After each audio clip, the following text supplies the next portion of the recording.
bom dia, buenos dias, good morning. É um encontro global. Fazemos experiências de relações, de contactos. Foi sempre uma característica destes encontros. Mas, em primeiro lugar, eu estou aqui para apresentar o professor Santiago de Luxán Meléndez, que é catedrático da Universidade de História e Instituições Económicas e atualmente professor emérito, o que quer dizer que já deu provas de como é emérito, é uma palavra muito forte para nós, e sem dúvida que é especializado e especialista em História das Canárias, mas sempre numa análise comparativa. Conhecedor de múltiplas abordagens, muito refinado nas questões de metodologia, tem, certamente já viram, um extenso, curto, para dizer verdade, currículo que ele enviou e que me pediu para eu não ler. Portanto, cada um poderá ver. Mas eu gostava de acrescentar uma tónica que é pessoal. Nestes dias, e está aqui desde o início, é participante, sempre. Ou seja, toma notas, faz perguntas, interessa-se. E esta é já uma característica de um professor. Por isso, muito obrigada, professor. Tem, como sabe, 50 minutos para fazer a sua apresentação. Obrigada. Solicito que si hay que darme un poco.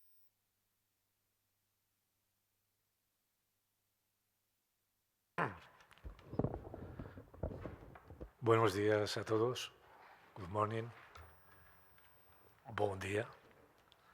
Debo comenzar dando las gracias a la organización, representada ahora por Felipe, por haberme invitado.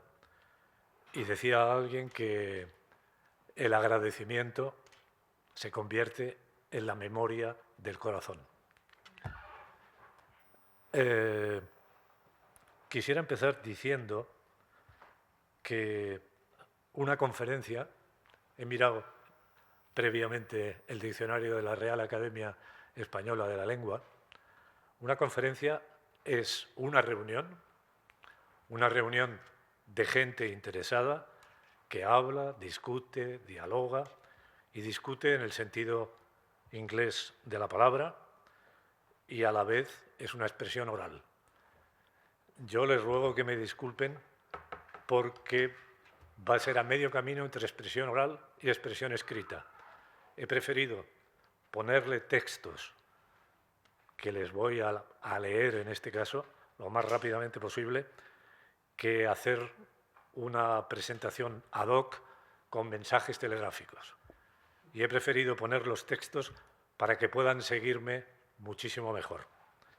Y espero responder al rótulo general del Congreso: modernidad, globalización do mundo atlántico, relaciones, diálogos e trocas, séculos XV y XX.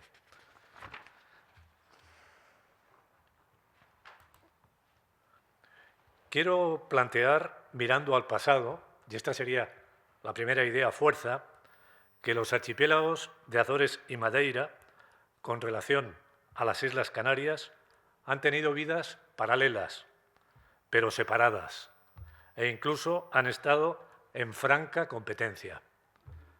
Hemos elegido una primera aproximación de larga duración, fijándonos en dos etapas: la que se corresponde con la, en términos muy retóricos, protoglobalización, siglos XV y XVI, y la que transcurre en el periodo que lo hemos llamado siempre Segunda Revolución Industrial, pero que ahora lo llamamos Primera Globalización. Nuestro discurso trata de definir, por lo tanto, voy a construir un relato del diagnóstico que se va a hacer en la segunda mitad del siglo XIX. Trata de definir las vías que se eligieron para la modernización de la economía. Y aquí estamos en el primer rótulo de este Congreso. Estas fueron un régimen económico y fiscal diferenciado del territorio continental y un camino que se apoyaba en la transformación industrial de sus productos agrarios. El tiempo que yo he elegido se ensayó el azúcar y el tabaco y en el desarrollo de nuevas infraestructuras. Esto es muy importante, sobre todo portuarias. Tengo la sensación de que las vidas, esto ya no es algo que yo pueda demostrar empíricamente, pero por eso digo que tengo la sensación de que las vidas siguen siendo paralelas en las circunstancias actuales en que nuestras economías dependen en gran medida del turismo. Por ahí vendría el cambio estructural que llamamos modernidad. Pero el proceso de integración en Europa, el esfuerzo común que ha significado el reconocimiento por parte de la Comunidad Europea de las regiones ultraperiféricas, conocidas como RUP, que comparten una problemática común.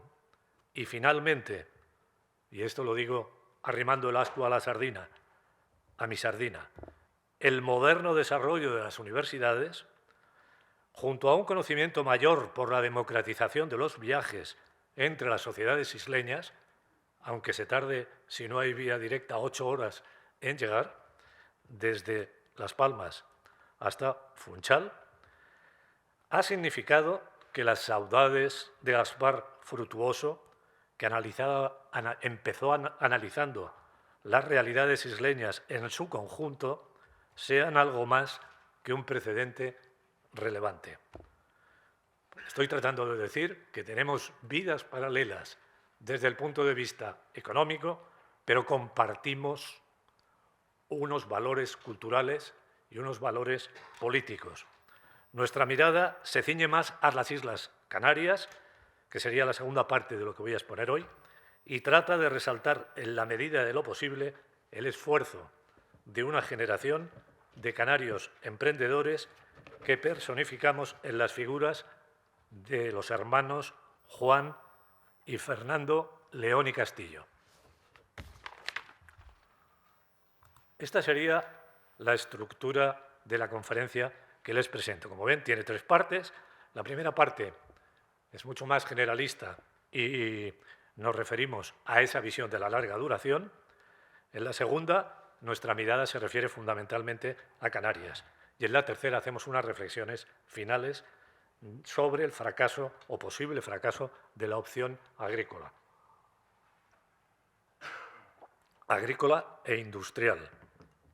Como ven, lo que les voy a plantear es lo que llamaríamos un relato, lo que hoy se llama un relato, una narración.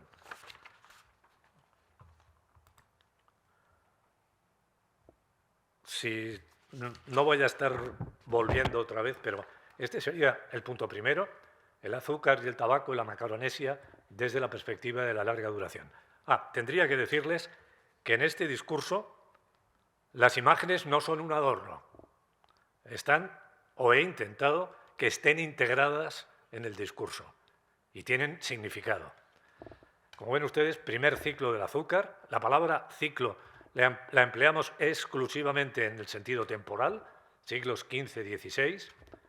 Aprendizaje de ida y vuelta Canarias-Madeira-Canarias, en la que el azúcar es el producto estrella que conquista, y es el tiempo de la conquista, los mercados europeos.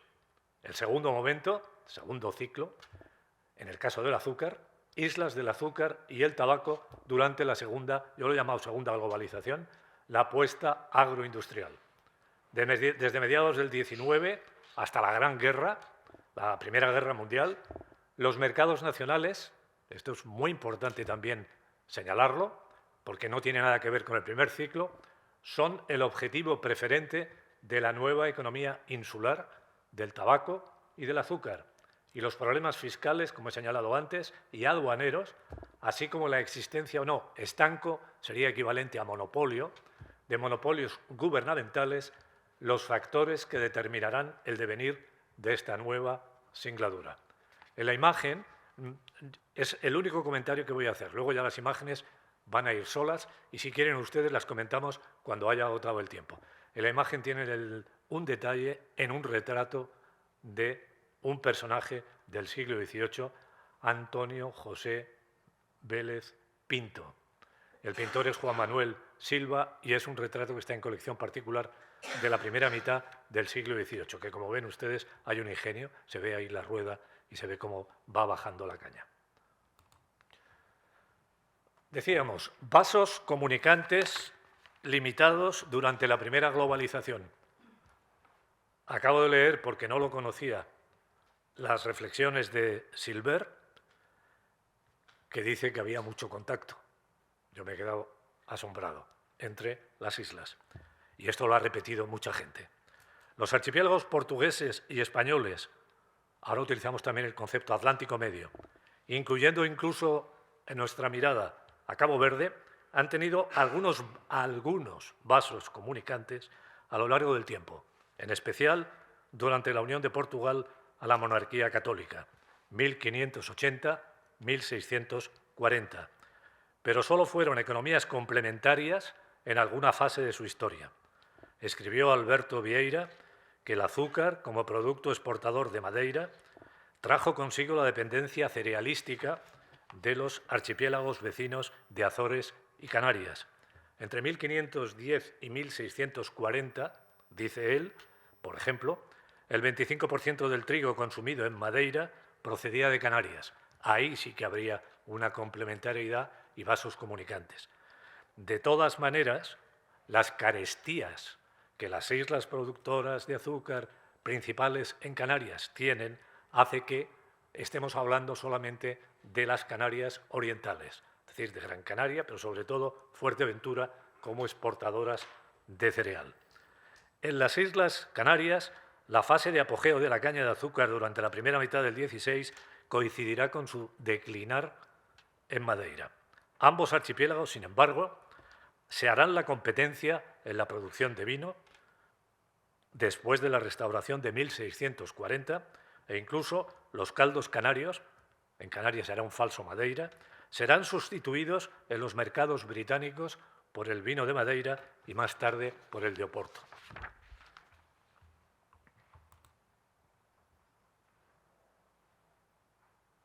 Yo lo mantengo un momento porque querría tener el texto, pero no he podido preparar, pero para que lo vean.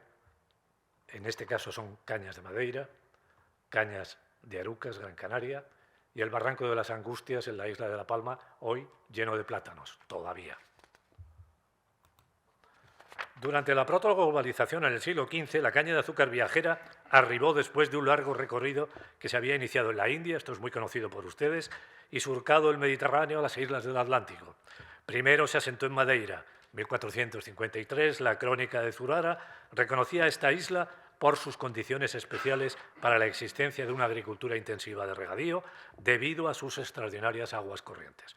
Para un canario llegar y ver ese barranco por el que está corriendo el agua es una sorpresa. Entra dentro de lo posible que se trajera la semilla de Sicilia. Lo cierto es que se abriría un floreciente comercio con Europa. Cuando se produce la conquista de Gran Canaria, el fruto de la caña de azúcar se convirtió, en expresión afortunada de la historiadora Ana Viña, en el oro de las islas y también el oro blanco. También se produjo la presencia genovesa, además de la flamenca, por supuesto, y la penetración en los mercados del norte de Europa. Ambos archipiélagos hicieron de puente de este producto, se ha dicho muchas veces en esta reunión hoy, que llegaba del Mediterráneo, desde donde se extendió al continente americano, con el trasfondo de la creación de los imperios ibéricos. En la etapa inmediatamente anterior a la creación de los estancos del tabaco portugués y español, el español 1636, el portugués creo recordar que 1640, hubo una cierta convergencia, según el recientemente fallecido historiador Eliot, entre los atlánticos español y portugués, a una escala lo bastante importante como para permitirnos hablar de ellos como componentes de un solo Atlántico ibérico en los aspectos defensivos y económicos y de modo especial en el tráfico de esclavos. En los momentos en que se creó el estanco del tabaco, 1636, Lisboa era el emporio de este Atlántico sureño y portugués. Funcionaba como punto receptor del azúcar y del tabaco brasileño, y de la plata y otras mercancías sacadas de contrabando de la América Española, y además como centro de distribución para su reexportación hacia los puertos de Europa. Y otro tanto podemos decir de Sevilla y a partir del siglo XVIII de Cádiz. Tienen ahora una imagen muy querida por los canarios, pero lo que me interesa es cuándo está hecha. Si se fijan en la fecha, 1899, por lo tanto es una pintura de historia. Una pintura de historia que está en el Ayuntamiento de Amberes y que nos está contando la llegada de los marineros canarios con la caña de azúcar recibidos por el burgomaestre de Amberes. Es una pintura de un pintor holandés que hace pintura de historia. Es una pintura mural de encargo que en Canarias todo el mundo la conoce, la ha visto y se ha repetido. Las islas del azúcar y el tabaco durante la segunda globalización, la apuesta agroindustrial. Queremos poner el acento en el periodo que se inicia a fines del primer tercio del siglo XIX, para España las independencias americanas, el paso de imperio a nación, que es cuando se empieza a pensar en el cultivo del tabaco en Canarias y en Azores, con lo que incorporamos al archipiélago más septentrional de la Macaronesia en nuestro enfoque. Es decir, nos ocupamos del reencuentro, esto es muy interesante, del reencuentro con el azúcar, por eso hablamos de segundo ciclo, y de los serios intentos de convertir a Canarias y a Azores en productores de tabaco. La producción de azúcar desde Canarias en la segunda mitad del siglo XIX tendrá en cuenta el resurgir de la producción de caña, pese a la importancia creciente del azúcar de remolacha, que me parece que ustedes lo llaman como los franceses, beterrada, y el nacimiento de una potente industria en el sur de España, pero también el gran crecimiento experimentado en Cuba y Puerto Rico, donde la caña convivirá con el tabaco. Por eso en esta conferencia yo voy a hablar del modelo cubano, el modelo cubano del tabaco y del azúcar. Y ahora pasamos a algo que a lo mejor no es suficientemente conocido en Madeira. Bueno, yo hubiera puesto el significado, ahí he puesto significación, el significado del viaje a Madeira en busca de información sobre la industria azucarera. Queremos elevar a categoría este circunstancial viaje que refleja el periodo de reflexión y sobre todo el que nos planteamos que las economías aprenden unas de otras. Las empresas tienen una dimensión de aprender. El aprendizaje desde Canarias. He conocido demasiado tarde la obra de Denis Gouveia y no la tengo todavía asimilada, pero es justo este periodo, que me parece que no lo tratas en tu obra, este viaje. Pero para esta interpretación que estoy haciendo creo que es muy importante. Una comisión, un ingeniero, un propietario de azúcar, bueno, dos propietarios, será enviada desde Gran Canaria, enero-febrero de 1881, para estudiar in situ el funcionamiento de la economía azucarera madeirense y la posible sustitución del nopal, donde se criaba la cochinilla, de la que se extraía un tinte natural por la caña de azúcar. Ahí tienen ustedes el informe que se produjo después de esta visita. El que dirige la expedición es Rafael Almeida, que es un propietario azucarero y luego platanero del norte de las islas, y el retrato del conde de Canavial, que reflexionándolo hace un momento con Dinis, me he dado cuenta que, claro, Canavial es cañaveral. Luego, nunca mejor dicho, conde de la caña de azúcar, el vizconde de Canavial. Bien, uno de los responsables de la fábrica de Sant Joao de la compañía fabril de azúcar madeirense, creada en 1863 y en funcionamiento desde el 71. Ahí sale el cónsul de España porque no tenía que salir, pero bueno, ya está. El discurso de Canavial, que en 1870 señalaba que el avance de la agricultura no sería posible sin la fundación de fábricas con tecnología moderna, era plenamente coincidente con la posición que en Canarias defendía la Real Sociedad Económica de Amigos del País por esas fechas. La Real Sociedad es la que manda a la comisión. Así, por ejemplo, en 1883, el director de la entidad, Mariano Sancho Echía, formulaba su compromiso con la industria azucarera. Tiene mucho sentido que pongamos esta imagen y que ustedes la conocen y está en el archivo, en el magnífico archivo que tienen y en la colección de fotografía. Y esta otra, que no sé si el hotel en el que estamos se ve, me parece, la torre, o, bueno, no lo sé. Y ahora, aunque sea un detalle, fíjense lo que escribe el señor que dirige la expedición una vez que llega a Funchal al director de la Económica de Las Palmas. Muy señor mío, aún sin tiempo para nada, pongo estos cuantos renglones para decirle a usted que hemos tenido una magnífica acogida al llegar a esta isla. Pues como aquí se tuviera conocimiento anticipado de nuestra misión, son varias las personas caracterizadas que nos han visitado, ofreciéndosenos toda clase de auxilios, figurando entre ellas el cónsul de España, el gobernador y otras varias personas de arraigo y muy relacionadas en el país. Según los datos que a la ligera hemos podido recoger, podemos asegurar a usted que nuestros cálculos están sumamente bajos comparados con la realidad. Así pues, abrigo la convicción firmísima de que este ramo será el llamado a reemplazar con ventaja el de la cochinilla, preparando a nuestro archipiélago una riqueza más sólida y estable que la proporcionada por aquel insecto, dando vida además a la industria y desarrollando entre nosotros el espíritu de asociación del que tanto carecemos. Esto así, y vista la amabilidad de esta gente, cada día me congratulo más de haber tomado la iniciativa en este asunto y de haber emprendido esta feliz excursión a la madera, pues creo, la madera es como decían desde Canarias, pues creo que aquí obtendremos todos los datos que podamos necesitar referentes al cultivo de la caña y a la industria azucarera. Unas 7 máquinas hay montadas en toda la isla y todas realizan muy buenas ganancias, dedicadas una a la confección de azúcar y otras a las de aguardiente. Muy pronto se dará principio a la molienda y esta circunstancia, estamos en enero-febrero de 1881, y esta circunstancia quizá nos demore más de lo que nosotros pensábamos, pues una vez aquí deseamos presenciar algo de molienda.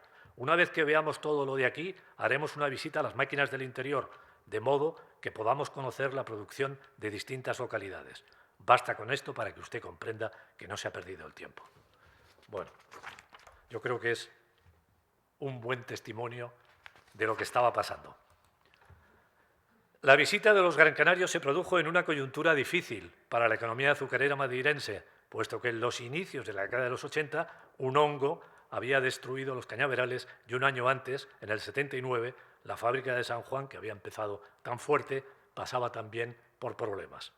Los autores del informe, sin embargo, hacen constar, comillas, que han visitado las principales fábricas que allí existen con el fin de escoger entre los diferentes sistemas de fabricación aquel que más se amolde a las condiciones de nuestra caña, de nuestros mercados y de nuestros terrenos. Fíjense lo que decía de que las economías aprenden unas de otras. Esto es importantísimo. Las empresas que tienen espíritu son las que aprenden.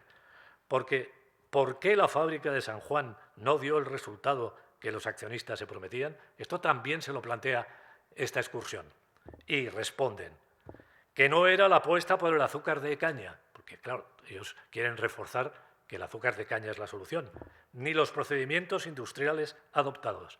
Se trataba de un problema de gestión empresarial, de un problema, eso dicen los canarios, un problema del montaje de las máquinas, de las dudas de la dirección y sobre todo de las complicaciones financieras y de la guerra que los ingenios hacían a las fábricas. En Canarias ya no hablamos de ingenios en esta época, sino hablamos de fábricas y trapiches.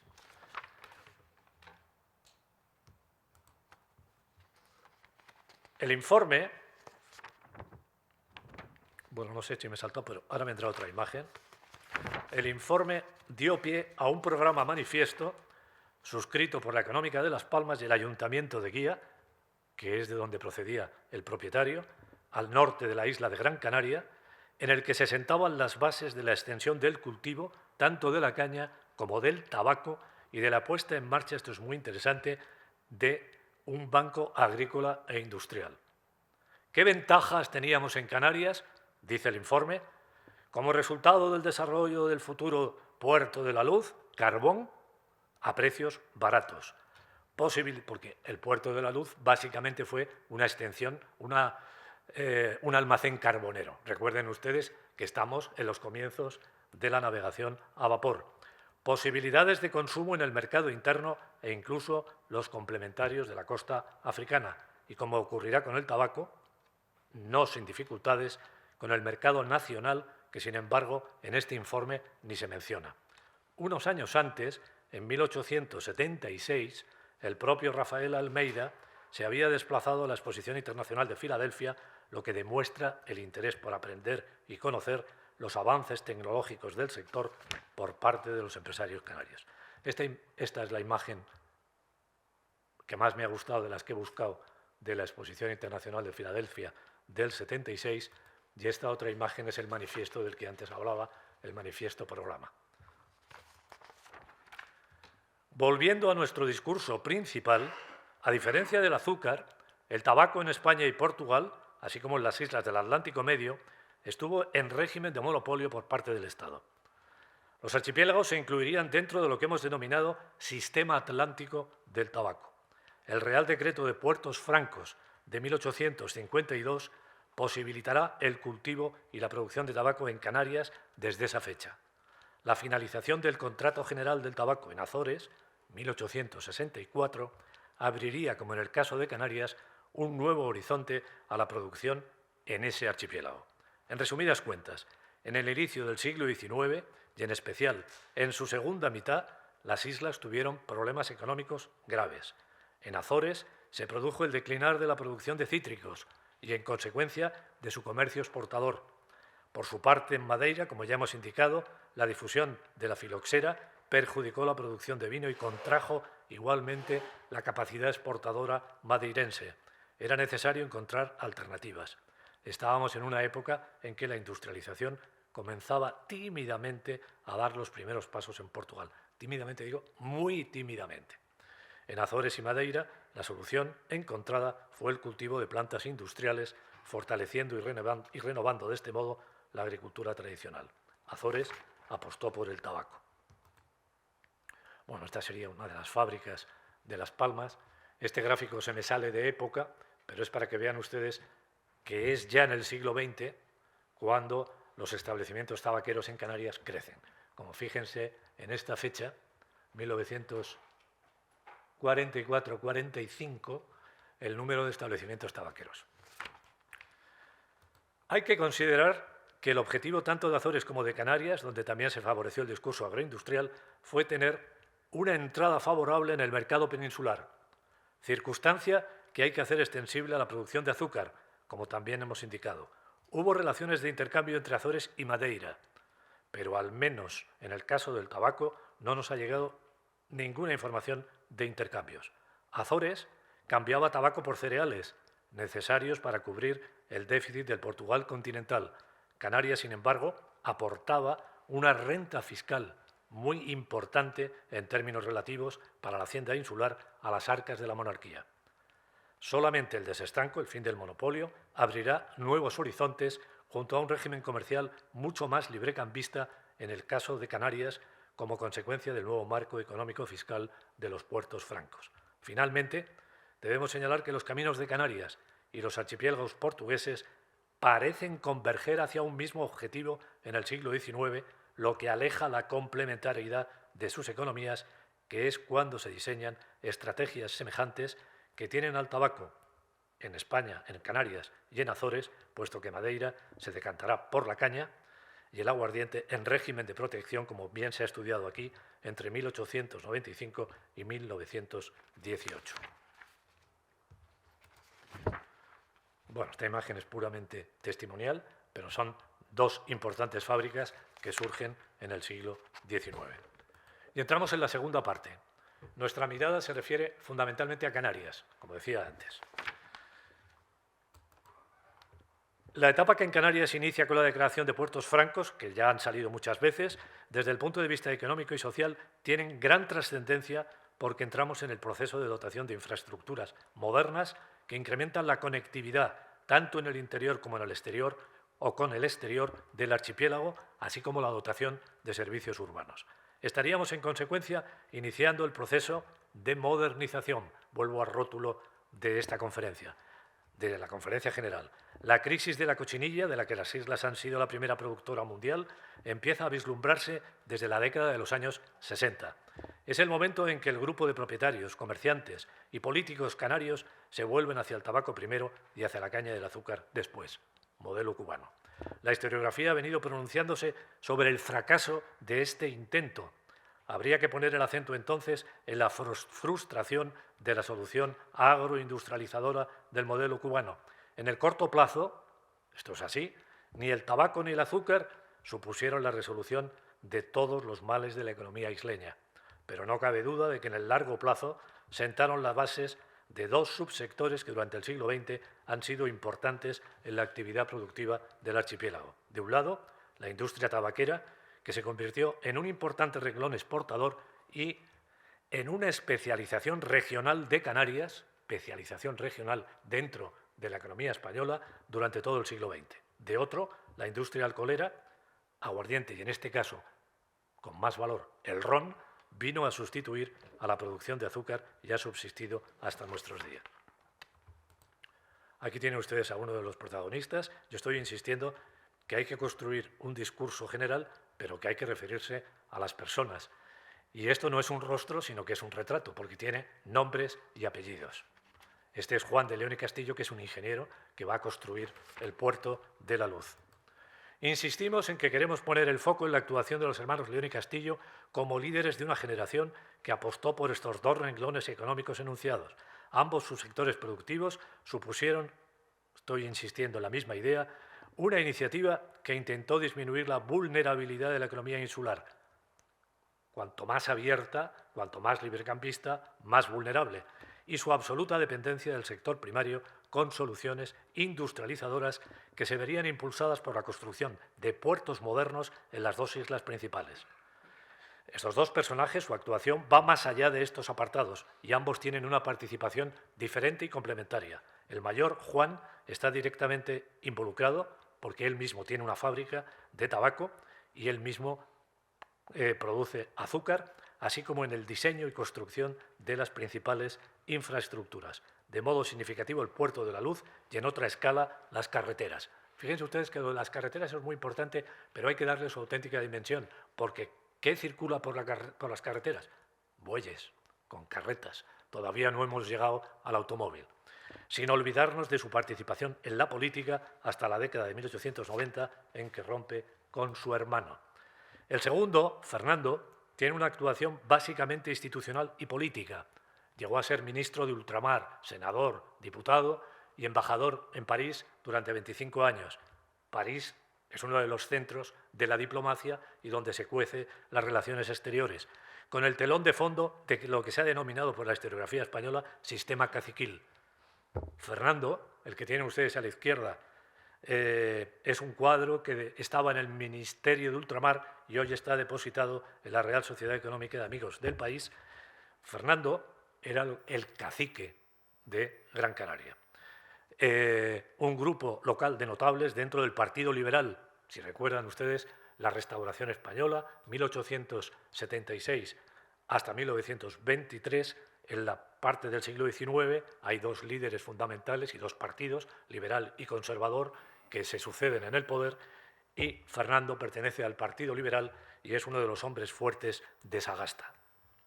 En Canarias, al Partido Liberal se le va a llamar Partido Leonino. Fíjense ustedes, León, Leonino. Bueno, el que estaba a la derecha es el gran empresario azucarero ligado y tabaquero ligado a León y Castillo. ¿Qué hacen los canarios? Un diagnóstico de situación, como ven ustedes aquí, telegráficamente. Y además he utilizado para hacerlo un informe del intendente, que es el segundo de a bordo del gobierno de Canarias.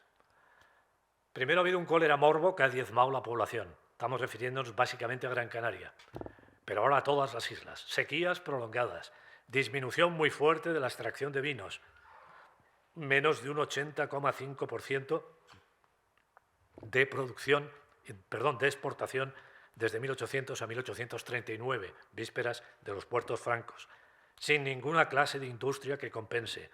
Islas como Lanzarote, Fuerteventura, El Hierro y muchos pueblos de las restantes en los que sus habitantes buscaron su sustento emigrando. Ayer se hablaba de esto. Fíjense ustedes en los datos de población, prácticamente nos están dando un perfil plano. Los que se han quedado se ven reducidos en la mayor parte del año a usar como alimento producciones de la tierra que hasta los animales, fíjense qué lenguaje se está utilizando. Este es un lenguaje administrativo, que hasta los animales irracionales resisten usar. La situación no ha mejorado con la cochinilla. Y finalmente el problema de la educación. En Canarias, cuando llegamos a 1900, el 90% o más de la población es analfabeta. Y llegamos a una segunda idea fuerza muy importante, que es la declaración de puertos francos y lo que significa. Y aquí volvemos a mirar a Madeira. Y me voy a valer del informe del cónsul francés que tiene su sede en Santa Cruz de Tenerife de 8 de abril de 1852, unos meses antes de la declaración de puertos francos. Se le ha considerado el muñidor de la declaración de puertos francos. Durante el trienio constitucional, es decir, mucho antes, 1820-23, Canarias había perdido sus tradicionales franquicias y se había integrado en el paraguas del proteccionismo de la economía española. La Diputación Provincial del Archipiélago va a plantear la necesidad de un régimen especial que permita la competencia con otros puertos, y se cita textualmente como el de Funchal, que tienen ustedes en imagen. Me parece que comentábamos de 1890 aproximadamente, debe ser esta fotografía. Ahí vemos ya los barcos de vapor. Pero fíjense ustedes, en un boletín de la provincia de 1846, entre saco y estas cosas parecen anécdotas, pero son muy importantes. Comentario de un canario que llega a Funchal. Bajamos al puerto y no fue poca nuestra sorpresa al ver que lo verificábamos sin aduana, sin pasaportes y sin patentes de sanidad. Aquí tienen una galería, como digo, no, perdón, eso viene después. Ahí tienen una parte del informe consular. He entresacado esta porque aparece Madeira. Al proclamar la libertad comercial de un mercado que presenta abundantes recursos a los navegantes, el gobierno español haría un primer ensayo de economía política que muy probablemente conduciría a otros. La libre introducción en los puertos canarios de todo tipo de mercancía a través de una tasa del 3%, sin hacer distinciones de pabellón ni procedencia, con la facultad de depositar, transbordar, reexportar, sin derechos ni control, atraería a estas islas una gran parte del movimiento marítimo que es responsable de la prosperidad de Madeira y haría afluir a sus puertos los navíos extranjeros que hoy temen los gastos a los que están sometidos y las formalidades ridículas a las que se les somete. Esto dice el cónsul francés. Fíjense que estoy con la idea desde el principio de vasos comunicantes, sin vasos comunicantes y vidas paralelas. Las paralelas van así. Es decir, de vez en cuando hay flujos de comunicación. La lectura de Berthelot nos debe hacer ver que por parte del cónsul francés se trataba de un lado de sustituir a Madeira por Canarias como base de aprovisionamiento de los navíos ingleses. Ahí está la cosa. Y además, fíjense ustedes que algunas empresas inglesas importantes de Madeira se trasladarán a Las Palmas y a Tenerife, que en los puertos canarios encontrarían fletes baratos para su viaje de retorno. De otro, fomentar el tránsito de los buques franceses que se dirigían al Senegal y a la costa de Guinea. Recordemos,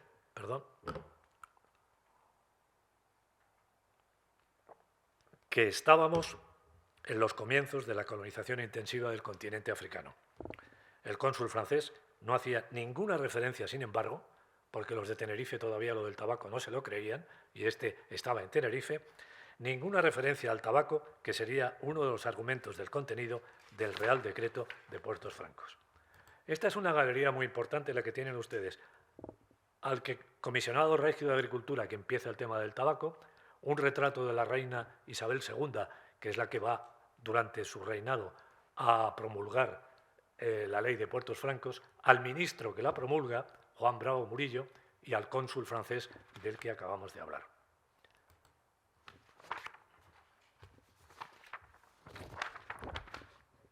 Los puertos francos significaban, además de las franquicias portuarias, la renuncia, esto es muy importante, la renuncia por parte del Estado de una contribución indirecta, que es lo que significaba lo que llamamos la renta o monopolio del tabaco. En estos 5 puntos, muy telegráficamente, porque aquí se está resumiendo el decreto. El decreto básicamente está dedicado al tabaco, el decreto de puertos francos. Estrecha conexión entre las condiciones agrícolas de Canarias, que se la llama Jardín de Aclimatación de Productos Intertropicales, y el régimen comercial que se ponía en vigor, dicen, de nada serviría la potencialidad agrícola del archipiélago si no acudían barcos a sus puertos. Consecuencia del nuevo marco institucional sería la supresión del monopolio en las islas. El Estado renunciaba a la renta de aduanas, 2 rentas, aduanas y tabaco, que serían sustituidos por unos arbitrios insulares. Se trataba de modo específico de promocionar el cultivo del tabaco, protegiéndolo mediante la implantación de arbitrios moderados a la importación de rama, que naturalmente entraría mucho más barata, y unos derechos prudentes a la entrada de tabacos manufacturados. Se trataba de la cuadratura del círculo. Somos librecampistas y además proteccionistas. Esta es la idea que siempre ha girado parece un oxímoron, pero así está planteado. El nuevo régimen era además escrupuloso, por lo tanto, la realidad siempre es mucho más compleja. Era además escrupuloso con el peligro del comercio fraudulento. Si el montante de la recaudación de arbitrios de tabaco disminuía, la repercusión sobre el conjunto de la sociedad se dejaría sentir al incrementarse la presión fiscal. Y luego, finalmente, aparecían algunas recomendaciones para hacer el cultivo. Bueno, estas imágenes nos ayudan, pero fíjense que en estos veleros se transportaba el tabaco. Estamos en Breña Alta hoy, en la isla de La Palma, que es en el único sitio donde se sigue cultivando como mucho 1 hectárea de rama de tabaco. Y yo me quedé asombrado cuando encontré esta foto y dije, pero hombre, se me ha dado la vuelta el letrero, pero esto parece la prehistoria. Fíjense ustedes qué secadero de tabaco. Esa es la imagen que nos ha llegado. Por lo tanto, hablamos muy rimbombantemente de tal, pero esta es la realidad. Adiós a la cochinilla. La crisis de la grana. En Canarias llamamos a la cochinilla grana por el color que se produce al machacar al insecto, que es realmente la cochinilla. Ante la terrible perspectiva que presenta el porvenir agrícola de nuestra provincia, escribirá Juan de León y Castillo, debemos todos, en la escala de nuestras fuerzas, procurar que se disipen, fíjense qué retórica, las negras nubes que lo envuelven. Hay que fijarse en que la economía de la grana empezó a tocar suelo, no tocó de todo, empezó a tocar suelo en los precios durante la llamada Gran Depresión de 1873. Bueno, ahí aparece otra vez Alfonso Guriel y Fernando de León y Castillo, pero fíjense lo que decían. Hay que reducir la producción de cochinilla para contener la bajada de los precios. Sin embargo, nadie deja de producir grana. Además, hay alternativas, el tabaco y la caña de azúcar. Era necesario que cada cultivador vaya dedicando algunos celemines de tierra al cultivo del tabaco. De este modo, podríamos tener y estudiar la experiencia adquirida. Conoceríamos las malas condiciones con las que se empezó a producir el tabaco. Se empieza a producir a partir de 1820. Todo hacía suponer que con la caña también se harían ensayos que determinaran su producción y utilidad. Si la producción de la cochinilla es excesiva, se debe exclusivamente a nuestra rutina, nuestros errores y nuestra indolencia, pero que no se atribuya nunca a la falta de otros cultivos. Con esta opinión coincidió. Bueno, aquí tienen ustedes un gráfico, en este caso está tomado de los informes consulares belgas, en el que se ve claramente lo que está pasando. El gráfico de barras nos está enseñando las exportaciones de cochinilla medidas en libras, más o menos medio kilo, más o menos, y los precios medidos en francos libra. Como ven ustedes, esta sería la bajada de precios y aquí estamos aumentando la exportación. Más exportación, los precios bajan. Con esta opinión coincidió plenamente Juan de León y Castillo, que les voy a librar de leerles este texto para que no me demanden que me estoy pasando con el tiempo. Pero, en fin, es una reflexión, en todo caso, también muy importante. Y ahora, un breve apunte de lo que llamamos el modelo cubano del azúcar y del tabaco y un marco jurídico e institucional diferenciado con relación a la España peninsular. Les recuerdo que este es el discurso político de Canarias, desde la conquista con los reyes católicos. Y este es un discurso que se va repitiendo y se va adaptando. Aunque la ley de 16 de abril de 1837, esto me parece de gran interés, sobre todo si lo relacionamos con los que se veía ayer de Mozambique, sancionó que la diferencia fundamental entre la metrópoli y las colonias se justificaba por la distancia, la naturaleza de su población y por la diferencia de sus intereses materiales, nos ha parecido conveniente, precisamente porque esos intereses materiales y la distancia pueden ser semejantes en el caso del tabaco y el azúcar, tener como telón de fondo del desestanco canario el antecedente cubano y el posterior de Filipinas. Bueno, nos hemos dado un salto y nos hemos ido al Pacífico, pero eso a los portugueses no les preocupa porque también siempre han tenido un imago mundi enorme. Es conveniente, pues, que nos preguntemos también por qué en unos lugares se optó por el desestanco mientras que se mantuvo en la península. En Cuba, en 1817, serían los intereses de los propietarios de ingenios. Hay un problema, se trata, porque el tabaco está protegido, se trata de desalojar al tabaco de las mejores tierras y extender el cultivo del azúcar. En 1817 serían los intereses de los propietarios de ingenios. En Canarias, los impulsores del Real Decreto de 1852 pues fueron Jacinto de León, diputado, su hermano Francisco, que le he puesto, entre los que son los impulsores del cultivo del tabaco, y tendría muy presente la experiencia cubana. Es decir, hay una influencia directa de Cuba. Y en el desestanco posterior de Filipinas lo realiza precisamente Fernando de León y Castillo, del que hemos venido hablando, cuando es ministro de ultramar, término que salía ayer. Fueron determinantes en este caso los intereses empresariales del Marqués de Comillas. Marqués de Comillas, Barcelona, capital formado con el tráfico de esclavos, que crea la compañía transatlántica que va a llevar el correo a Filipinas y que se hace el dueño de la isla de Luzón, que es la más importante de Filipinas, la más septentrional, y ahí va a dominar tanto el cultivo del tabaco, crea la Compañía Filipina de Tabacos, que ha llegado hasta el año prácticamente hasta 1990, y va a explotar también la caña de azúcar. Era importante tener esta referencia, que es un marco que nos hace todavía abrir más el mundo atlántico y en este caso una ventana hacia el Pacífico. Bueno, y este gráfico, me estoy adelantando o estoy explicando con este gráfico lo que antes he planteado. En este gráfico ven ustedes la producción mundial de azúcar de caña y de remolacha en toneladas métricas en la segunda mitad del siglo XIX. Es evidente que la producción de remolacha, que es lo negro, es muy importante, pero van a la par.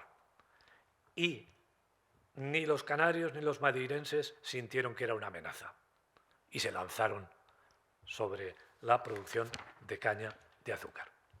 Bueno, aquí fíjense ustedes, esta imagen también es muy relevante. Antes hablaba de las carreteras. Ha llegado una caldera comprada en Inglaterra y fíjense cómo la transportan a la fábrica. Esa es la caldera. Esa es la moderna industria de vapor. Y este es el puerto de Las Palmas, puerto de refugio de Las Palmas. Antes hemos visto el de Funchal. Este parece que es bastante más grande en las mismas fechas que el de Funchal, y yo creo que la competencia aquí va a salir ganando el puerto de Las Palmas. Eso que se planteaba a partir de 1852. Y llegamos al punto final.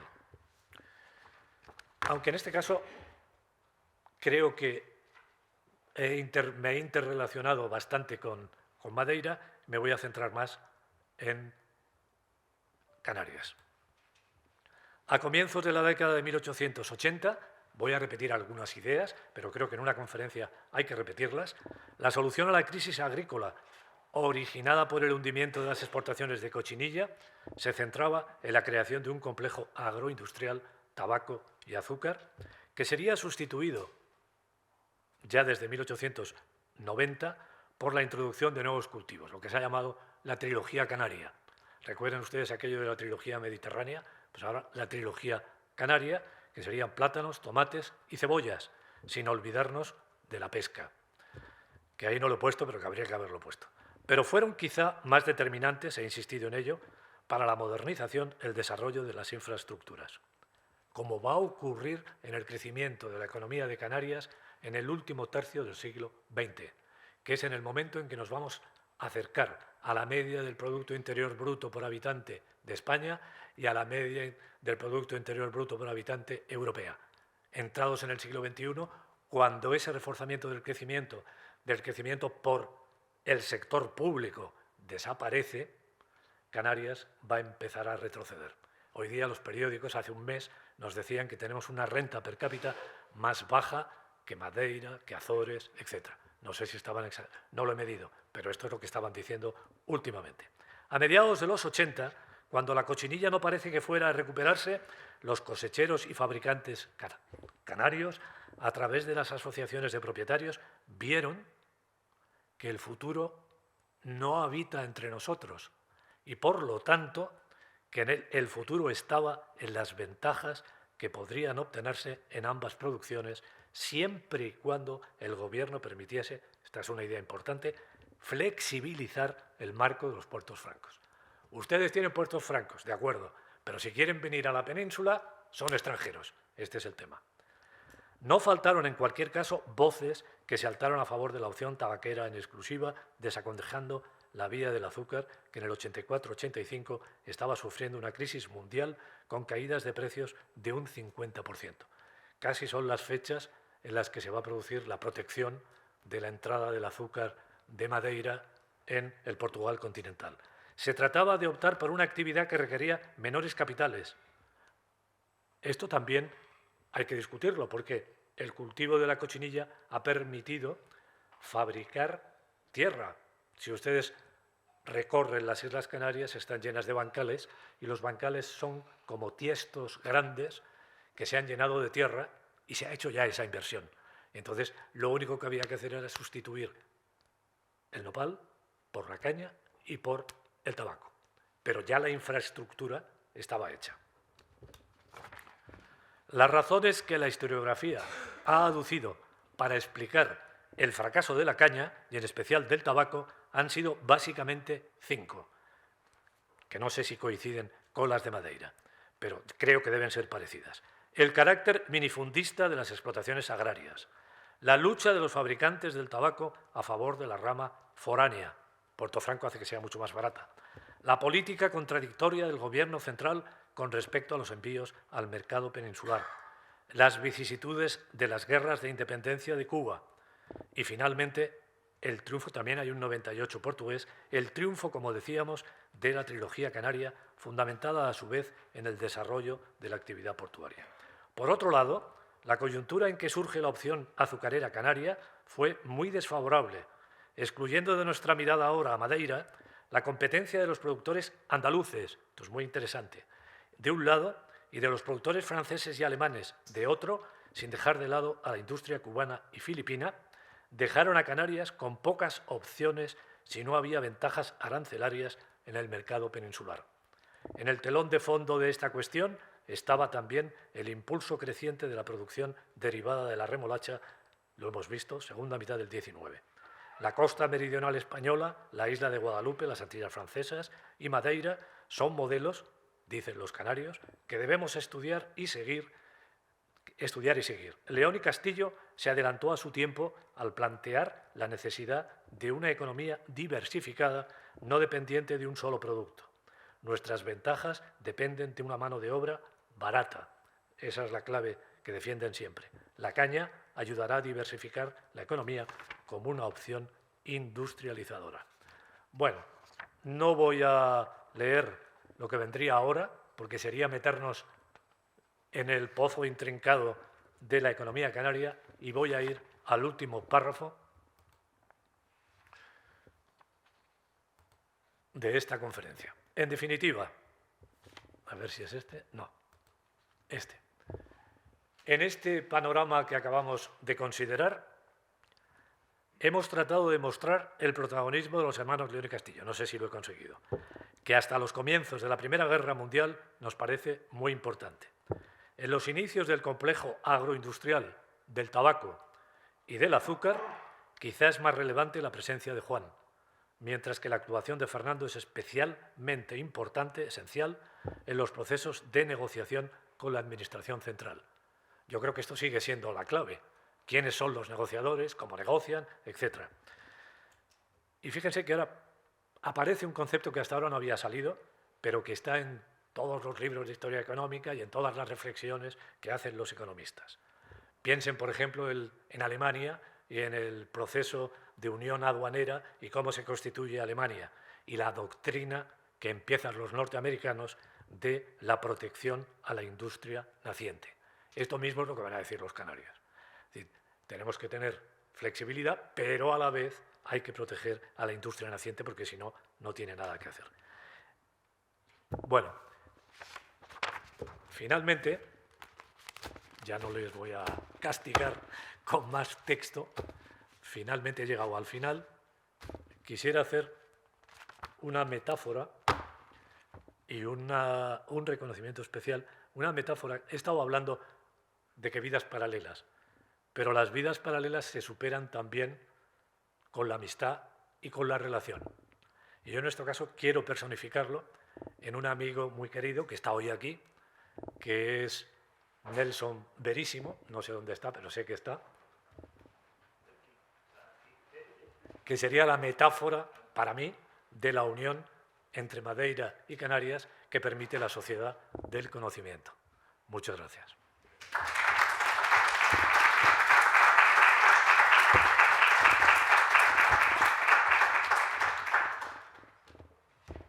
Muito obrigada, professor. Foi muito estimulante. Deixou-nos aqui desafios e não sei se não vamos ter que rever a própria historiografia, que é esta ideia de paralelo e cruzado, porque são desafios que provavelmente vamos ter que rever.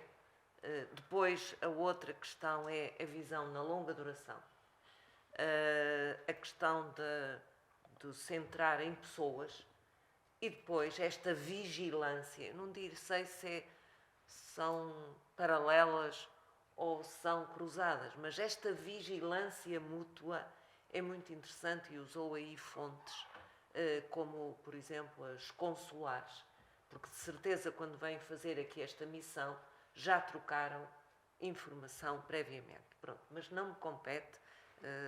Agora abro naturalmente à audiência as questões, as chegas, por favor, diretas, que de certeza vão ser muitas. Directas e indirectas.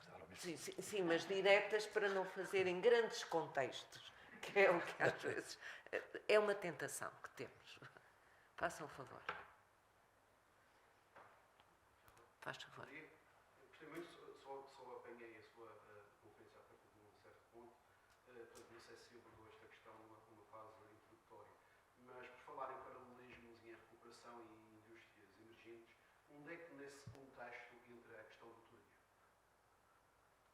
No he entendido bien. Se o turismo, se também nesta ligação ou não.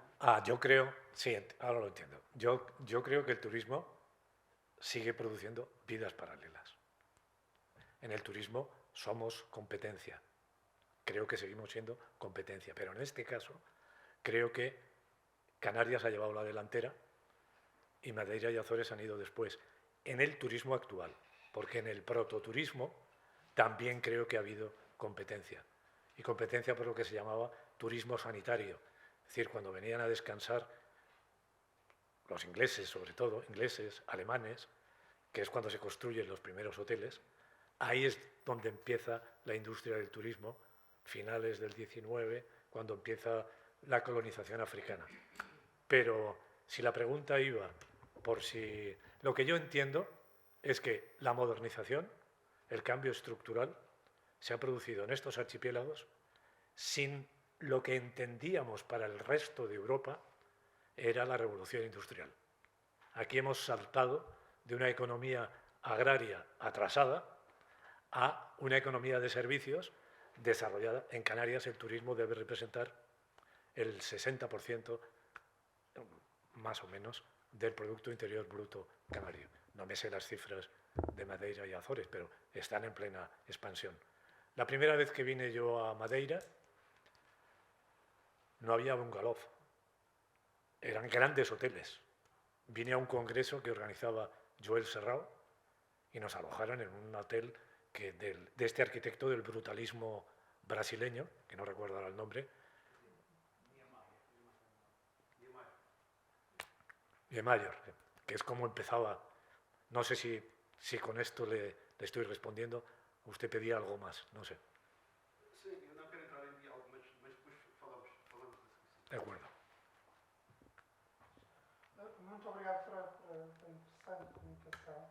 A minha questão estava associada à viagem dos canários aqui à Madeira em 1881 e a minha questão era se o objetivo era verificar como é que estava aqui o espaço, se a aplicação, por exemplo, dos modelos cubanos e de outros tipos de modelos levou a que Canários fossem para esses sítios também conhecer as economias locais e conhecer como é que as economias locais funcionavam para trazer a informação para trás. Bueno, si he entendido bien, ahí hay dos argumentos. Por un lado, el papel de los municipios locales, de los ayuntamientos locales. Não, a minha ideia era mais do género. Houve viagens para a Madeira para tentar perceber como é que era a economia do açúcar aqui em 1881. Há viagens, por exemplo, para Cuba para conocer a economía do ¿En este tabaco, mismo momento? En este mismo momento. No, los viajes son los emigrantes. Y el conocimiento es ida y vuelta por parte de los emigrantes. Ahí juega un papel tanto en el tabaco como en la caña de azúcar. Y además, el tópico de la historiografía canaria es que los primeros productores, los labradores, son los que han vivido en Cuba. Los que han vivido en Cuba, Puerto Rico, no Filipinas, pero Cuba y Puerto Rico. El modelo cubano es una construcción de la historiografía canaria. Que bueno, que puede responder, pero que yo creo que es interesante siempre poner un rótulo y luego el rótulo, aquí hemos estado hablando de mitos, el rótulo se convierte en un mito y luego se desmitifica y se ve que la realidad es más compleja y que no es tan fácil. Bom dia, muito obrigada pela sua comunicação. A minha questão talvez seja um bocadinho afastada do âmbito temporal e também do âmbito de estudo que desenvolve. Aquilo que eu percebi centrou-se sobretudo sobre as relações, não é? No âmbito das indústrias Alimentaria, bem.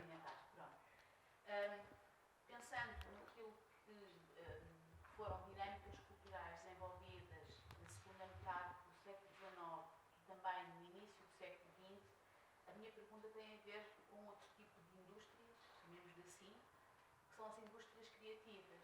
Se pensarmos que houve uma forte circulação, por exemplo, de companhias de teatro, que vinham da Península, faziam o circuito de Madeira, Canários, Açores e América do Sul, e pensando depois, já na década de 20 do século XX, a emergência de produtoras cinematográficas e de casas fotográficas que também faziam esta ligação entre a Madeira e Canárias. E não esquecendo que em 1922, quando se comemoram os 500 anos da Madeira, há uma comissão de Canários que vem justamente participar En este periodo, em 1922. 1922. Sim. Bueno, eso ya... É outro período. Claro, claro. Porque se ha producido la navegación a vapor, porque hay barcos que van desde Las Palmas, por ejemplo, Argentina, etcétera, etcétera, y las grandes compañías tiene sentido que se paren aquí Primero, porque ya hay electricidad y se pueden hacer por la noche las obras de teatro, etc. Algunas artistas muy importantes de teatro español, yo estoy recordando ahora María Guerrero, por ejemplo, pues, que es una de las grandes españolas de principios del siglo XX, viene a Las Palmas. Pero no porque venga a Las Palmas, sino porque va a Sudamérica y va a hacer la gira a Sudamérica. Yo creo, pero esto es una opinión no fundada, que hasta después de la Gran Guerra no saldríamos. A lo mejor descubrimos que hay alguna conexión, pero yo diría que muy tenue y muy cogida con alfileres. Me parece que el gran contacto empieza en los años 80, es el turismo, lo que he dicho al principio. Yo entiendo que la democratización del viaje es lo que ha hecho el contacto y la sociedad de conocimiento. Eso es lo que ha hecho el contacto. Las reuniones de la RUP, que este año se ha celebrado en Las Palmas hace muy poquito, tienen mucha retórica, pero unen, porque la retórica une, y une para reclamar a las instituciones europeas. Por ejemplo, el año pasado hubo una universidad de verano, el año pasado no, este año, en el verano, no sé si alguno de ustedes fue, tuvimos una universidad de verano en La Laguna sobre la Macaronesia, se suele celebrar. La Macaronesia yo entiendo que es un concepto cultural, con una gran dificultad, que es integrar a Cabo Verde.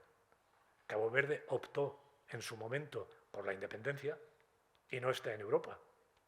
Y entonces no se ha podido beneficiar de los fondos estructurales que el que recorre Madeira se da cuenta que han sido importantísimos, y en Canarias también. En la actividad cultural puede, y en las ayudas, puede que estemos mejorando e integrándola más, pero en ese sentido sería un concepto cultural que todavía tenemos que llenar, pero desde el punto de vista político, económico y social, estamos lejísimos, yo creo, todavía. Pero bueno, no sé si... Pero me parece muy interesante también esa idea. Y sería muy interesante ver los contactos, si hay exposiciones entre un lado y otro, cómo vienen... Nosotros hemos dirigido una tesis doctoral que se llama Haciendo las maletas, la expresión plástica del viaje. Hay una base de datos de 2000 cuadros aproximadamente, para un periodo que se inicia tras la segunda, del mediados del 18 hasta hoy. No hemos encontrado ningún cuadro que esté reflejando un viaje de Azores o Madeira a Canarias. Ni uno. A lo mejor ustedes lo tienen, pero... Mas há filmes para cada filme.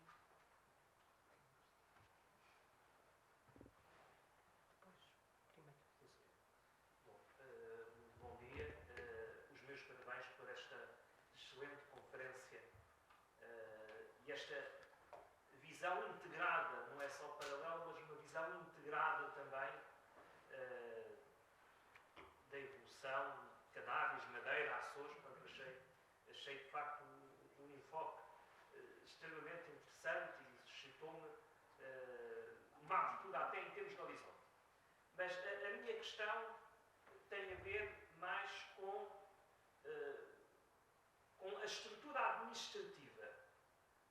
Ou seja, nós estamos aqui a falar de questões de infraestrutura económica, sem dúvida, mas há uma superestrutura político-administrativa, não é? E eu queria perceber melhor que superestrutura era essa.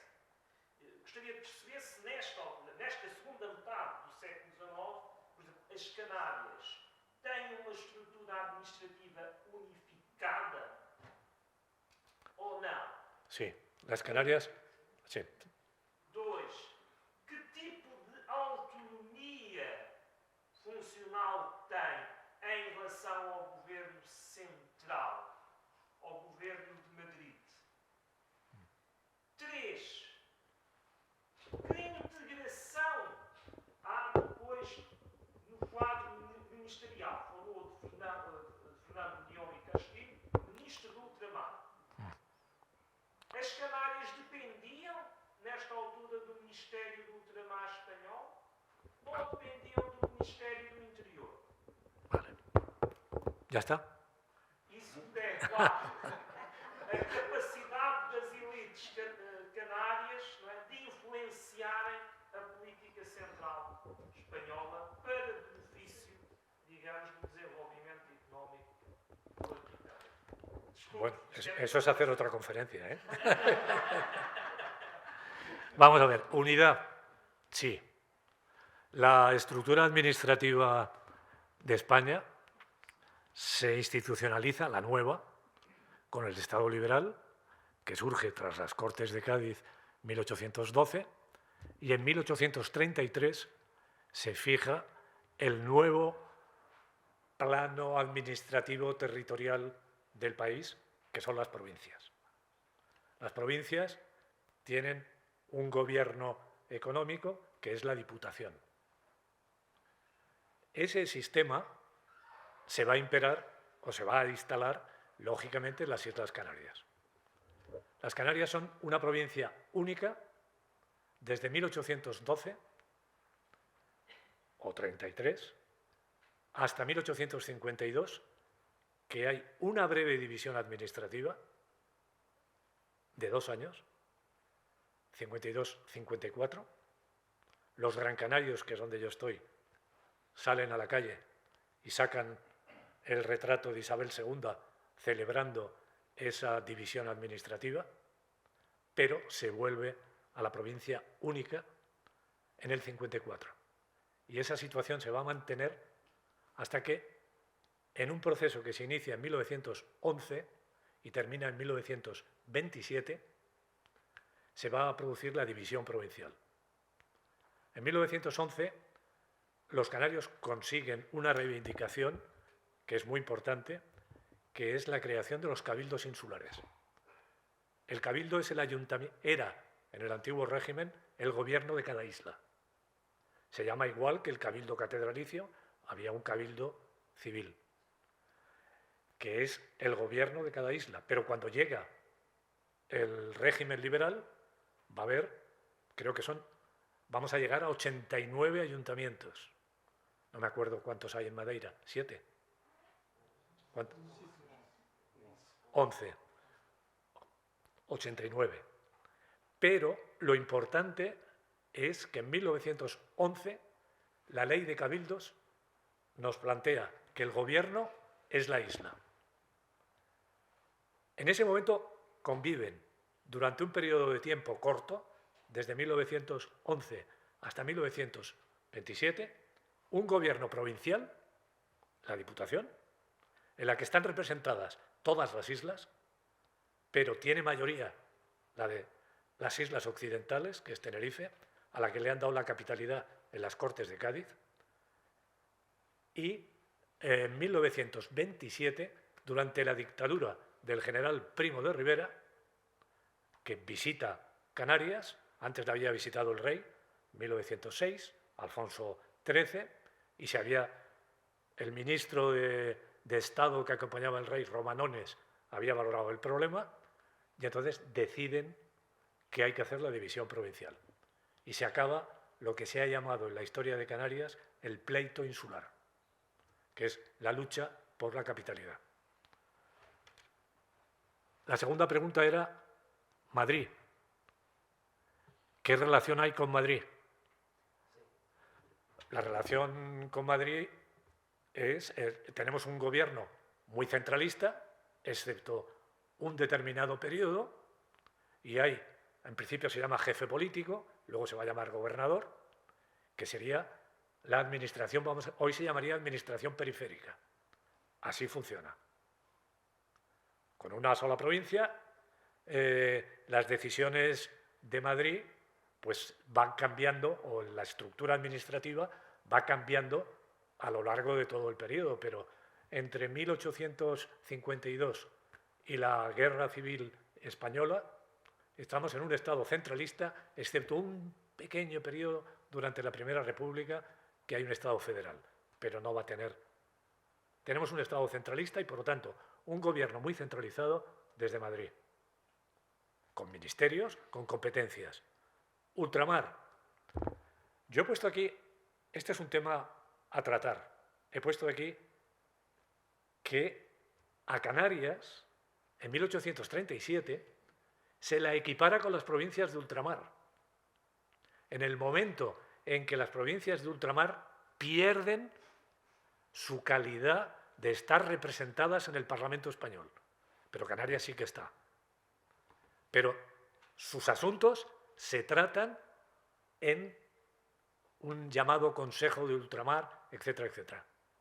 Ese es un periodo desconocido porque el Ministerio de Hacienda se quemó y una gran parte de los papeles de este proceso desaparecieron. Pero no tiene nada que ver lo de que Fernando de León y Castillo sea ministro de ultramar. Eso es terminología, le nombran ministro de ultramar y lo que intenta León y Castillo es que Cuba tenga asiento en el Parlamento, que Cuba participe de la Constitución, pero ya llega muy tarde. Y los cubanos están en pleno proceso de intentar la independencia. Y León y Castillo, además, es un personaje relevante porque es académico de la Academia de Ciencias Morales y Políticas y su discurso de ingreso es contra la esclavitud. Y en esos momentos se va a suspender la esclavitud en Cuba. Fíjense que la esclavitud se abole en Cuba en 1887. Es impresionante hasta dónde llega la esclavitud legal. Bueno, ultramar no tiene nada que ver. Y no somos tratados como colonia, aunque en un determinado momento puede parecer administrativamente. Y luego, ¿influencia en las decisiones? Pues depende de la influencia. Siempre los objetivos canarios, hoy día los políticos canarios hablan de la agenda canaria. Y ahora, cuando se ha producido el proceso de investidura, el llamado Partido Nacionalista Canario actual, Coalición Canaria, ¿qué planteaba? Nosotros vamos a votar al que siga la agenda canaria. Y el punto fundamental de la agenda canaria, hay muchos, pero el punto fundamental es el régimen económico y fiscal. Y ese ha sido, desde el principio, un régimen económico y fiscal diferenciado, que nos favorezca. Entonces, si ustedes, la agenda canaria, ¿eso qué significa? Significa que el Estado ayude o que los fondos europeos ayuden.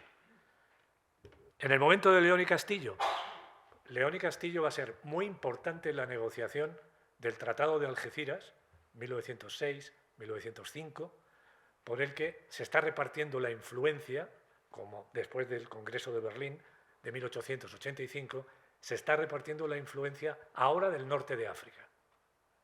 Entonces, ahí su papel, pero no Canarias, sino un político canario. Su papel va a ser muy importante. Es el embajador decano en París y va a estar en las negociaciones por las que se divide el Magreb, sobre todo Marruecos, el Marruecos del sur, el más rico, el más importante, se lo queda Francia, el Marruecos del norte, el Rif, España. Y luego además nos dan el Sáhara. Y lo del Sáhara es importantísimo, porque es la pesca. Y a este señor le van a hacer Marqués del Muni, una terminología africana. Antes hablábamos del conde de Canavial o vizconde y ahora estamos hablando del Marqués del Muni. Fíjense la importancia que tiene León y Castillo. Aquí yo no he visto todavía, pero hay una casa museo en Gran Canaria dedicada a los hermanos León y Castillo, donde están sus uniformes, sus medallas, sus retratos, sus cartas, etc. Ese tipo de instituciones, casas museo, son interesantísimas. La Casa Museo Pérez Galdós, la Casa Museo León y Castillo. Si van ustedes a Gran Canaria y les interesa la política, tienen que ir a verla. No sé si le he contestado. Muito bem, muito obrigado. Bom dia.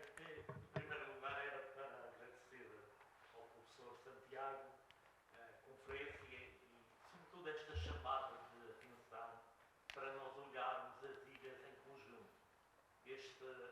Esta ideia de uma história comparativa tem sido sempre abordada desde o primeiro Congresso de História da Madeira em 1986, se não me falha a memória, mas a verdade é que este apelo nem sempre tem tido eco na historiografia e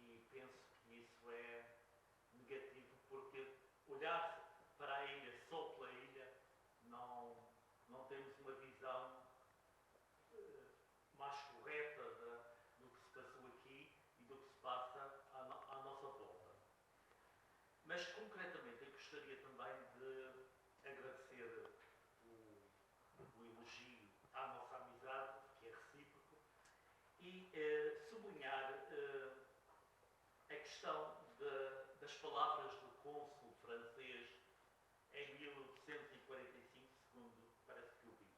Ele diz que na Madeira não há alfândega, não há passaportes, não há certificados de saúde. Mas isso é falso. E o que eu gostaria de entender é como uma notícia falsa tem uma repercussão tão grande do outro lado. No sé si tiene una repercusión muy grande, ¿eh?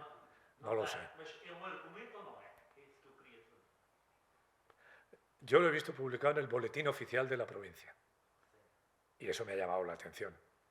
Que el boletín oficial, pero aunque sea falso, está reflejando como categoría la idea que se tiene de un régimen comercial mucho más favorable en la isla de Madeira, con relación a Canarias. Aunque yo creo que Berteló lo que está intentando plantear es quitarles el negocio a Madeira y que el negocio se haga en Canarias, lisa y llanamente, independientemente de que eso sea falso. Yo recuerdo ahora el libro que publicó Keynes cuando se marcha del Tratado de Versalles y va a explicar que no se debe tratar así a Alemania porque eso tal, no sé cuántos. Ese libro, que ahora no recuerdo exactamente el título, pero empieza diciendo cómo un inglés a finales del siglo XIX, principios del XX, podía viajar por el mundo sin pasaporte, sin dinero, un montón de cosas. Y que podía descolgar el teléfono y ordenar que le compren acciones en las minas de no sé cuántos, que le den no sé qué. Estaría reflejando una idea parecida a lo que nos quieren decir aquí. Pues yo creo que hay que quedarse más que con que sea, que me parece muy bien que se apunte que eso es falso, y entonces en esta lectura de la documentación hacerla otra vez y saber en qué condiciones se entra en el puerto de Madeira, yo no me atrevo a decirlo, simplemente lo he puesto como un ejemplo. Pero sí refleja la idea que se quiere vender en Canarias. Perdón si te he cortado, ¿eh? Só queria completar que para o século XVII eu li também a correspondência dos cônsules franceses. E aquilo que eles dizem não corresponde efetivamente com a realidade. Por isso eu comecei a duvidar da linguagem consular. E em que medida essa linguagem está condicionada pelo interesse do país que eles representam, Sí. E não pela visão da realidade que têm à sua frente. Yo en eso concuerdo, estoy de acuerdo con esa idea. Si uno cruza los informes consulares franceses y británicos, que son los más importantes, pues a lo mejor no concuerdan. Nosotros tenemos publicados en Canarias los informes consulares británicos de todo el siglo XIX y la primera parte del XX. Y responden a lo que usted está diciendo. O sea, hay que leerlo. Estos días se ha estado hablando de que hay que contextualizar los documentos, hay que volver a leerlos.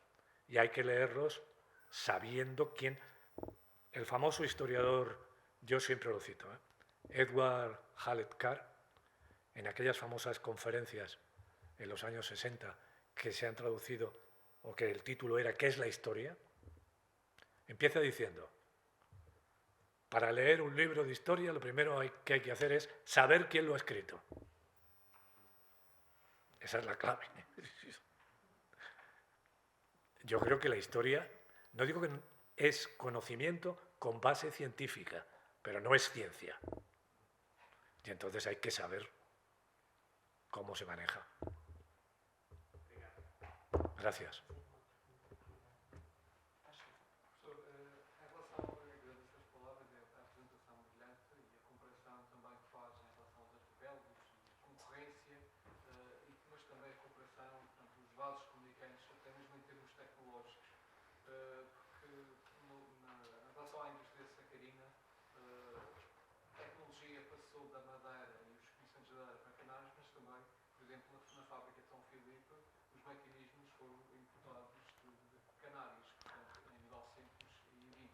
Sim, sim. essa mesma explicação e vai continuar.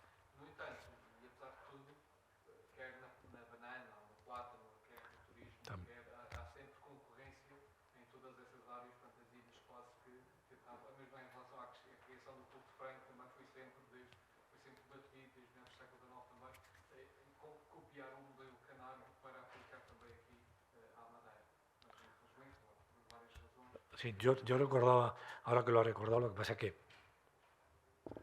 no se puede plantear todo, pero recuerdo que hay una fábrica inglesa, Lansbury, que se instala en el norte de Gran Canaria, que va a haber un empresario británico que estaba en Madeira, Mr. Leacock, que se traslada a Canarias y su fábrica, que debe ser esta de la que usted está hablando, la maquinaria, se vende a Madeira. No sé si es la misma. No sé. Sí, sí, sí, es de azúcar. Sí, sí. Sí, sí, sí. Es el momento en que se cierra. Con los plátanos pasa lo mismo. También hay una expedición de Gran Canaria a Madeira, a ver qué están haciendo aquí. Pero eso ya entraríamos en un tema apasionante, que es el del espionaje económico. É só uma adenda em relação à questão que foi levantada também pelo Manuel, e sem colocar em causa, naturalmente, que de facto é ciência falsa, mas há um pequeno período, na sequência da aluvião de 42, de 1842, em que há um conjunto de propostas para aligerar as taxas que são cobradas e os impostos e a entrada e saída de produtos, exatamente para tentar ajudar a resolver e a recuperar a aluvião de 42, que é tomada em algum período, e que nessa altura, aliás, é ministro da Fazenda, o madeirense, o João Alberto de Vera, ministro do Costa Cabral, que também promove esse tipo de medidas. E, portanto, poderá haver aí, é uma adenda que se calhar não ajuda ou só complica, mas poderá haver aí um oportunismo da parte do embaixador francês para um período específico, depois extrapolar para uma outra realidade. Porque, de facto, na sequência da aluvião 42, há um conjunto de medidas que facilitam um pouco as transações de entrada e saída do Porto do Funchal. Poderá ter aproveitado isso para depois lhe dar uma dimensão que de facto não era verdadeira. Estou a controlar, ou não? A questão este modelo de controle fiscal, abertura de portos, não abertura, acontece em vários momentos. Sí, sí. E, portanto, contraria a imagem que por vezes se tem do exterior en relación ao que eran os portos do Funchal. Bueno, yo creo que es en momentos puntuales también. Y aquí de lo que se trata es ver que se está utilizando como argumento para inclinar la balanza a que se establezca el régimen económico y fiscal. Pero en Canarias se establece. Y solamente se corta con la guerra civil. Y al acabar la guerra civil, usted hablaba de 1942. Pero en Canarias esto existe desde que se instala el régimen de puertos francos hasta la guerra civil. Tenemos un régimen específico que, lógicamente, la Primera Guerra Mundial corta comunicaciones, la guerra submarina, etc. Pero tras la guerra civil se inicia, después de un periodo corto, que es el de la Segunda Guerra Mundial, en el que los militares van a controlar la economía. En Canarias lo va a llamar la historiografía el mando económico, mando en el sentido de que los militares son los que dirigen la economía. A partir de ese momento se inicia la recuperación o el camino hacia la recuperación de lo que en Canarias se llaman franquicias. Y esto se consigue antes de la muerte de Franco, en 1972, que se establece un régimen económico y fiscal nuevo. Yo estoy de acuerdo con usted, son momentos puntuales, pero lo que nos interesa es que desde Canarias se utilice como argumento la facilidad y liberalidad. Yo estuve preguntando, me acuerdo que estuve consultando con Nelson si en Madeira había habido puertos francos como en Canarias. Claro, no. Aliás, o caso de Canárias é constantemente apontado como um exemplo a seguir. Desde aquí. E a única proposta que nós temos é de 1820, mas que é proibida pelo Parlamento. Eu vou ter que terminar, mas temas estruturais. A questão dos portos francos é essencial. A questão da linguagem política como instrumento é essencial. E este aspecto de uma cronologia fina que permita perceber o que é que ocorre ao longo do tempo é essencial. O exemplo dos portos francos está sempre no imaginário desde o século XV e XVI. E estes homens políticos sabem disso e usam esses instrumentos para dizerem a memória que nos escapa. E eles utilizam esse argumento. É um tema interessantíssimo, sendo que o regime em Espanha é diferente do português. O consulado para Portugal é um imposto, em Espanha é uma instituição e por aí fora. É riquíssimo este debate e só demonstra que a história é muito complexa. Faz parte de um trabalho laborioso, como nos mostrou e como foi tão inspirador para os nossos trabalhos. Muito obrigada. Muito obrigado.